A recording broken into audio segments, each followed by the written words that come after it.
We're all gathered here today at a time when our nation gives thanks and we think about our families and we think about each other. We're here to give thanks and to honor a very special woman, a woman that excelled in her kindness and her patience, a woman that was truly there for no one else in this world, not for everyone else in this world, but for herself. She excelled in her being a wife and a mother and a grandmother, in being a sister, and being a daughter, and being a friend. She seemed so good at taking care of people, at being here for those people in life who she loved. So we hope that today our words will be for her a comfort. We hope that it will give consolation to her family who's going through a very difficult loss. And we hope by thinking about her and her special ways that will inspire us to be even better. They will all be a little bit more like her in her kind and special and wondrous ways. I share with you now a selection from the Psalms. Mizmor LeDavid, Adonai roi lo eksar, Binai steshech yarbitzeni, al mei menuchos yenachaleni. Nafshi shovev yancheni v'maglei tzedek leman shemo. Gam ki elech begeit salmaves, lo ira ra ki ata imadi. Shiftecha umishantecha, hema yenachamuni. Tairach lefanai shulchan, neged soirai, dishante v'shem en roshi, kosi ravaya, achtov v'chesed yirdefuni, kol yemei chayai, v'shavti b'veis Adonai, le'orech yamim. Now we say this, the 23rd Psalm in English. The Lord is my shepherd, I shall not want. He maketh me to lie down in green pastures. He leadeth me beside the still waters. He restoreth my soul. He leadeth me in right paths for his name's sake. Though I walk in the valley of the shadow of death, I shall fear no evil, for thou art with me. Thy rod and thy staff comfort me. Thou hast set before me a table in the presence of mine enemies. Thou hast anointed my head with oil. My cup overflows. Surely goodness and mercy shall follow me all the days of my life, and I shall dwell in the house of the Lord forever. There's one special component of the Jewish funeral service, what is known as Eshes Chayil, the woman of valor. And it's a beautiful selection from the Proverbs, which uses the Aleph Beit, the alphabetical order, to describe the traits of a woman of valor. So I will share or sing with you a little bit of the Eshes Chayil in Hebrew, followed by a translation in English. Eshes Chayil meyimtza, v'rachok mipni michra, batach balev bala, v'shalo lo yeksar. Gemal su toiv eloira, kol yemei chayecha, darsha tzemer ufishtim, v'tas bechapetz kapecha. Haisa kani yisaicher, mi merchak tavi lachma, v'takam biyahai laila, v'titin teref lavesa v'chaik narosecha, zamama sadev dikahechu, mi pri chapecha natakarem, hagra beyoiz masnecha, v'tamei zoyasecha, tama ki toiv sachra, lo yechbe belayla neira yadecha shilcha v'kishor, v'kapecha samhu fale, kappa parsa liani, ve'yadecha shilcha li evyon l'sira l'bisa mishaleg, kiko bisa levushanim, marvadi masasala, sheish vargaman levusha, naida bisharim bala, beshifto ihim zikne yaret sadi masasavatim kor,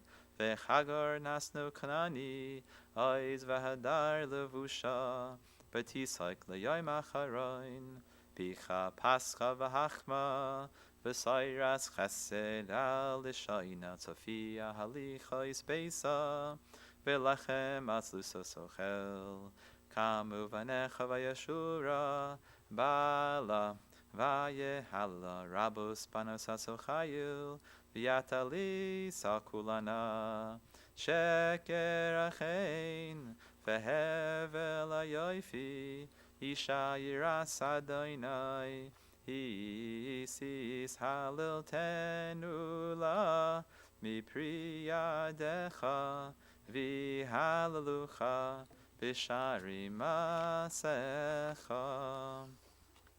An accomplished woman, who can find? Far beyond pearls is her value.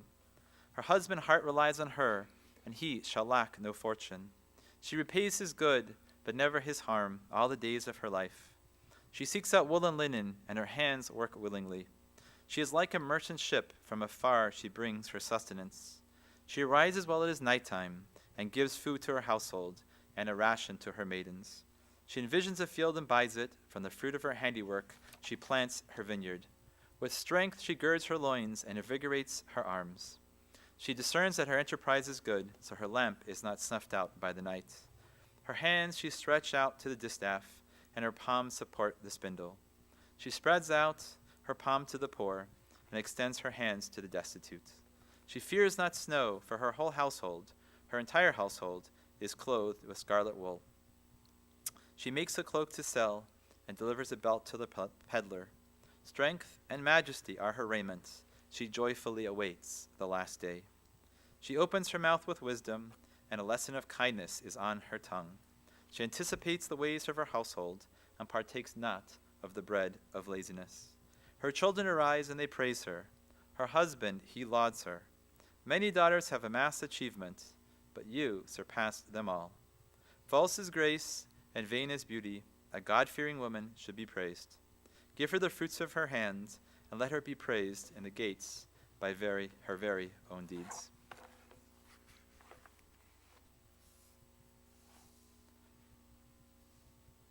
Our beloved Sara Gelender, Sara bas Shushi of Amatul, she leaves behind a family who deeply love her. Her husband Robert, Bob, her sons Mark and his wife Karen, Jeffrey, Cantor Gary, her daughter Lori, and her grandchildren Shayna and Jake and Amanda, Beth and Marissa and Candace, and also her brothers and her parents of blessed memory. I didn't get a chance to know Sara firsthand, but I had a chance to know her through her granddaughter. I had the opportunity to work with Marissa at Montefiore when she was working in the Montefiore volunteer program. And I had a sense that she came from a very special family. I knew about her father, who I had also worked with, and I just saw this was a very special family. Very kind, down-to-earth, caring people who loved the people around them and just wanted to do good. And I must admit, when I had a chance to hear about Sara and all these stories about her life and what she was, it all made sense to me.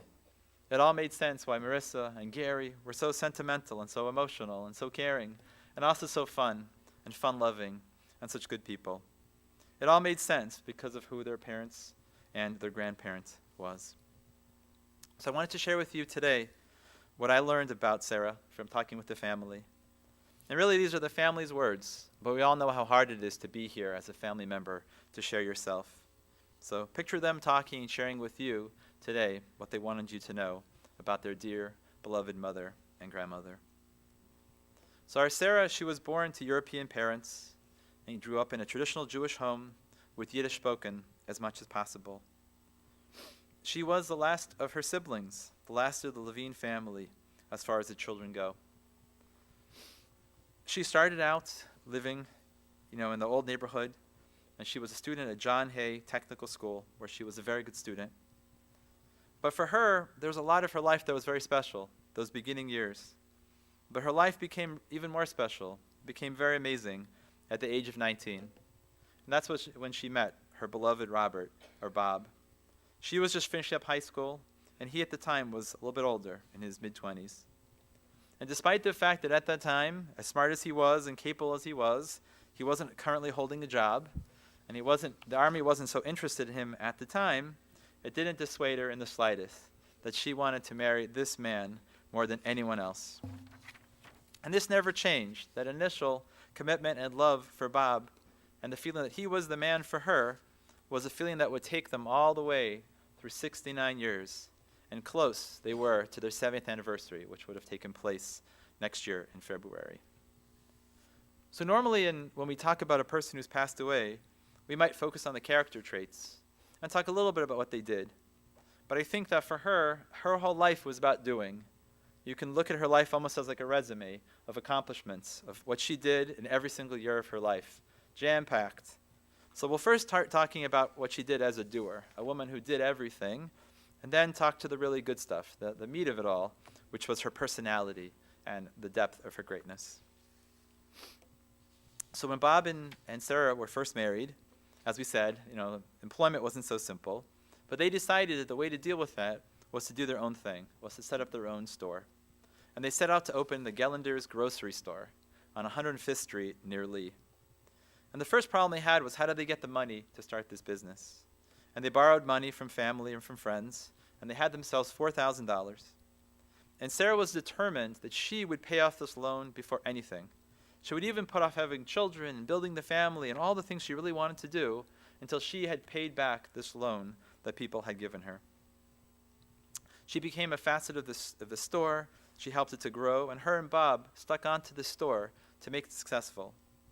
And it was only because the neighborhood had changed, and 20 or so years later, there were knife stabbings and there were holdups and pretty serious stuff that was going on that made them have to leave their neighborhood and their beloved store.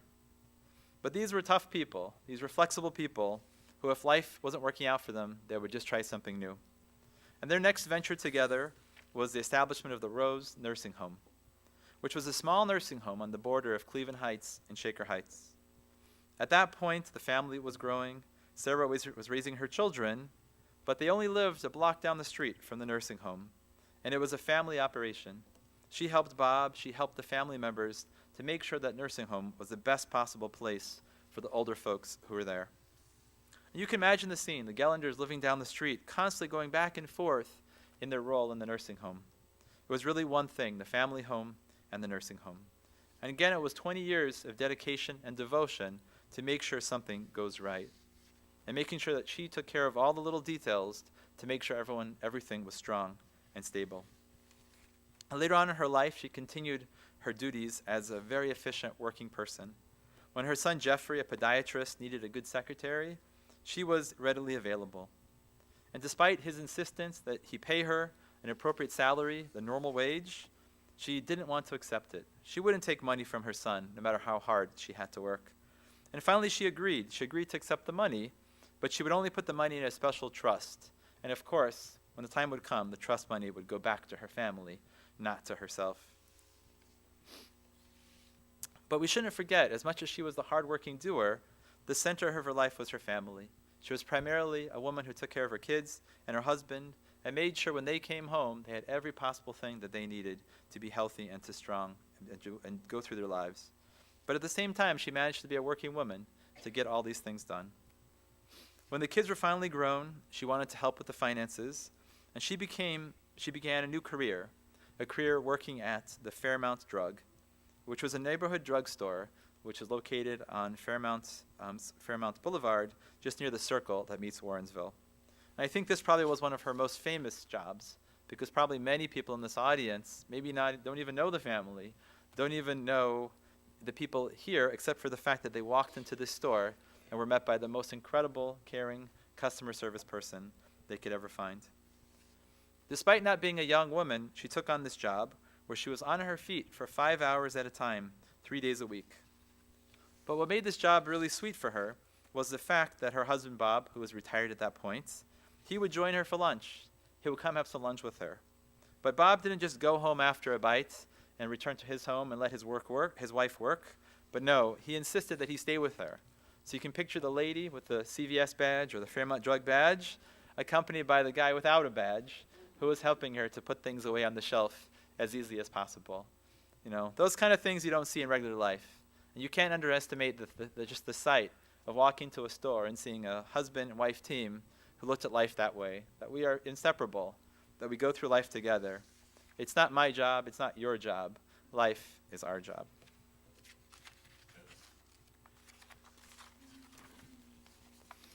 And so I don't need to say that as it changed hands, from Fairmount to another place and eventually to CVS, the customers truly loved her. And we were joking that CVS should really, really come to this event and just give thanks for all the increased business that having such a person as Sara provided. People just wanted to see her, and whether or not they needed some chapstick or candy or some medication, if it was an excuse to come and see Sara, why not? It's worth the money. The funny thing about her was she kept so busy, you wouldn't think that she would have time for much else besides her family and her work. But in fact, she did have time for other things. Anyone who knows her knew her as a very busy Maj player. So Mondays and Thursday was Maj night, and also in between Maj and her working were the pool days. She would find time for physical fitness and making sure she was at the top of her game in the swimming pool over at Notre Dame. But somehow with all these duties and all these things she was doing, she never missed having a hot dinner and making sure the laundry was fresh and ready. And no matter how old her kids got, no matter how old her grandkids got, even when they knew exactly how to make dinner themselves and how to do their own laundry, she never was ready to give up that job. Whether your kid is 30 or 40 or 50 or 10, you can always wash his socks. It was really no big deal. She had time for a lot of fun things. She loved to be happy and have fun and be with people. She loved to go bowling, and she played in many leagues for many years, also couples bowling with her beloved husband. And she was involved in many organizations, such as B'nai B'rith, and she even became the president of this well-known big institution. And the kids were describing how they can remember the whole entire living room being covered with papers as she was collating the next week's issue of the B'nai B'rith newsletter. In her spare time, she was able to sell entertainment books and do small things to get to know more people, small things to help the family to make a little bit more income. But after this busy week, every single hour being penciled in for something important, the big day came. And of course, Shabbos was beautiful and it was special, but in some ways, Sunday was the highlight of the week. Because for her Sunday was family day. That was the day when all the kids came over. And of course, as someone in the audience just called out, that what was on the menu, 95% of the time, it was Chinese food on the menu. So you can always make the joke that Jewish people get Chinese food on Christmas, but I guess you couldn't make the joke with them because Chinese food was served on a weekly basis. And you can imagine the scene with all the kids being around and all the grandkids, and even the son and the grandkids who were in California. The phone was constantly busy with the connection between Cleveland and California to make sure that she was up on the latest details. And her grandkids described the conversation with her on the phone, that it was her constantly asking you about your life, what you're doing, what you're up to, and you could barely get a word in about how she was doing because she was on to you for the next question. And that was what it was all about. She wanted to know how you were doing, and Sunday was her day to catch up on the family and to make sure that they were safe and well and okay. Besides just being a good person, she valued traditions very deeply. She very much followed in the footsteps of her mother and her grandmother in making her Jewish life very important, and making the family life very important. In fact, her mother lived with her for many years in the house, and she showed her kids and she showed her grandkids what it means to do the fifth commandment, what it means to honor your parents and to take care of them in all their circumstances. She made sure that her home was kosher and Jewish, and all the holidays and all the Sabbath days were kept in a special way. And she also made sure that her kids had the best Jewish education. One of the things that she was more insistent about was that they stay in day school, they stay in confirmation, they go as far as they can go in the Jewish educational track. And also she wanted to be near the synagogue, and she made sure that their house was near her temple, the temple on the heights that she loved to go to and to attend. The combination of her love of Judaism and her love of music and her love of her family all came together in an amazing way with her son, Cantor Gary. She loved the fact, even more than perhaps the doctor, no offense to her other son, was that she had a son who was a cantor. And she would go wherever Cantor Gary would go. If he had services in Bainbridge, in Shari Tikva, in far out corners of Northeast Ohio, she was there to watch her son sing as beautifully as he does. And in fact, I didn't necessarily, I don't always sing the Eish Chayil, but in honor of Cantor Gary, who if he wasn't a morning family member, he would be up here singing something beautiful for you. So I tried to do my best to be an inferior replacement. But the thing about her was that you've got work, you've got friends, you've got religion, you've got home. How do you have any time? But again, somehow she found time for her friends. And of course we know that she had many friends. She had many people in her life who loved her so much. In fact, It wasn't just how many, but it was for how long. And she had a close group of ladies who she actually knew since elementary school days. And that's quite a few years if you do the math. And I think we have in the audience today, we have Shirley and Helene, who are one of the special group of people who she's kept up with over all those decades. She was always taking care of people. She was always warm and happy. She would always feed you the food that you liked and that you enjoyed. Her kids never knew that she was too old or too weak or too tired to pamper them, to make them feel special. There was never any sense that she was the older grandmother and she should be taken care of. It was always the other way around. There was never an event that she missed. Every single event that her kids or her grandkids celebrated, she was always there. She was there for every honor, every ceremony, every game, every performance, every whatever, you name it. She made a point of being there. She rejoiced in every single thing that her kids and her grandkids did. And all the things that they loved, she loved. She loved the theater, she loved ballet, she loved all the school stuff. And she loved the facts when they became cantors and podiatrists, of course. She had total pride and joy and nachas for her whole family. And once in a while, after all this was done, she and Bob had time for a little fun. And that they did. They had the chance to travel the United States, to travel to Israel. They had a timeshare that they never used in Florida because they much preferred to be in Las Vegas. And Las Vegas was the ultimate connection point with California, where Mark and Karen's family were, which she so loved to see as often as possible. And after all this discussion of her and her family, there's one particular member of the family who I left out. And the clue to this family member is that this family member doesn't have 2 legs, but actually has 4 legs. So, of course, her beloved dog, Sasha. So we don't always talk about dogs, from this podium.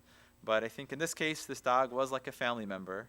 And it was so evident how much Sasha loved her and how much she loved Sasha.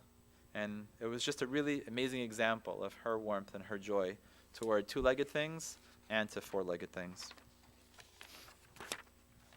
It's already been said many times, her qualities so far, her kindness and her caring. But in addition, she was also very adventurous and very dynamic. She was never boring. She never wanted to do something the same way over and over again. She always found a new way to do something, a more interesting way to do something. And in that way, it was very amazing, the complementary relationship she had with Bob. They had the example, the paradigm of a domestic relationship, how good they were to each other. And perhaps Bob was a simple, steadfast, keep on track, schedule guy, and she was the adventurous, dynamic, busy lady, always doing new things. And that was their key to success, the yin and the yang of their lives together, how beautifully they supported and complemented and worked together. Obviously, she was hardworking. I don't have to make an argument for that, and selfless. And she just enjoyed taking care of other people. Just because her food was always cold, she was the last one to eat, and she never got always perhaps what she really wanted, quote unquote, that never made her unhappy. She was the happiest woman in the world for giving away to other people. She always had a smile on her face, and she was very happy. But she also, again, she also was into the things about herself too. She wanted to look good as far as tanning goes, so she had a love of tanning. And so there are a lot of stories, about her, in the neighborhood, and she didn't hide the fact that she was a tanner, whether it was in the front of the house or the back of the house. And her skin told the story of how many hours she really invested in this precious task. And her love of her family worked out so well because she was also very organized. And if you want to do a lot of things, you can't just have the intentions, you have to have the abilities. And she had the personality to be organized and honest and straight and to get the job done. And she never wanted to burden anyone. She never wanted anyone to know when she wasn't herself. And that was the key to her success. Perhaps if she told us how often she didn't feel good, perhaps in the last few days she told us that she didn't feel so good, that would slow things down. That would stop her from helping all the people she wanted to help. And perhaps that's why in some ways that she was taken away from us in the way that she did. She didn't have a long illness. She didn't have too much suffering. She might have thought that she just didn't feel good or had a cold, but she didn't want to share that with anyone or upset anyone. She was able, as long as she could, to be the giver and not the taker, as long as she could, all the way to the end. And so there's many more memories, and I think that's what the family is here for. And there's so many beautiful things that they will share. But I think the most beautiful thing about Sara is that we can share her in words, but her personality and her way of being is in her family. If you know her children and you know her grandchildren, you see exactly how she is without this particular eulogy. And normally I would say that, as the rabbi, you try to make a connection between the Jewish calendar and the loss of a person, the parsha of the week, and the relationship between a person who we have lost. And certainly there's a lot to say, but I think, as I said in the beginning, that these are days of thankfulness that we have in America. In America, we're so wealthy, we're so rich, we have so much, that it's a good thing we take off this time to give thanks. But I think also, as Jewish people, many of us in the audience, I think we forget that that's also our duty. Besides the fact it's a beautiful American value, it's also a tremendous Jewish value. And I always remind people that the word Jewish is really a Germanization of Yehuda, Yehudim, which is the Hebrew word for Jewish people, people of the tribe of Judah. And the word Yehuda, or Judah, comes from the Hebrew root of thankfulness. That's our duty. Our religious duty is to see God in the world, to give thanks for what we have, and acknowledge this beautiful world that we have. And so it's very appropriate as Jewish people, as family members and friends of Sarah, as Americans, we find ourselves on this day honoring a woman whose whole life was about giving and giving thanks to the people around her.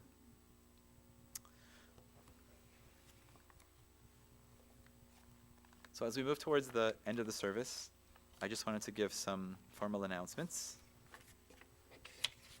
So being that today is late in the day, on Friday, on the eve of the Sabbath, we're going to go immediately following this chapel service to the interment, to the burial at the Mount Olive Cemetery on Aurora Road. And after the interment, there will be no shiva, there'll be no gathering at the family, again in honor of the Sabbath, but the family looks forward to meeting family and friends again, or for the first time, on Saturday evening from 6 p.m. to 8 p.m., and that will be at the family residence, 2099 Renford Road in South Euclid, Ohio. At this point, I ask everyone to please rise as we recite the memorial prayer. And after the recitation of the memorial prayer, we'll remain standing, and the pallbearers will come forward, and we will escort our beloved Sarah from the chapel to the procession and go towards the cemetery at that time.